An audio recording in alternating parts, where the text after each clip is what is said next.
據馬來西亞中國報嘅報道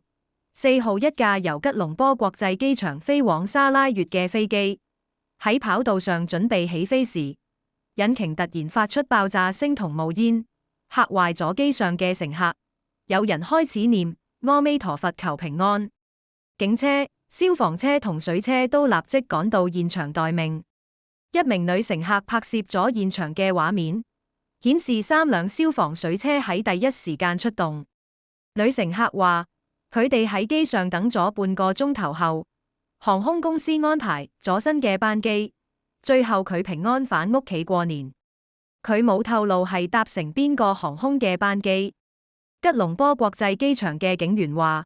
警方冇收到飛機引擎爆炸嘅通報，但當日確實有一架原定下午1時30分起飛嘅班機，因事故延遲到下午4時30分先起飛。呢個新聞引起咗大馬網友嘅熱議，有人推測係鳥飛入引擎所致，有人話幸好飛機唔係起飛後先出事，否則後果難以想象。據馬來西亞中國報嘅報道，一名馬六甲州嘅理貨員喺吉隆坡一間公司做咗5年，但佢卻喺1月31日喺臉書社團由佛在也大小事發文，話老闆今年只俾咗佢6個月嘅獎金，覺得老闆做得太過分。呢篇文一出就引起咗網友嘅熱議，有人開玩笑話，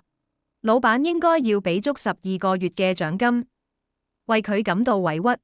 有人笑話，佢喺公司打拼咁多年，年終應該要俾到60年。不過都有其他網友表示好羨慕佢可以拿到6個月嘅獎金，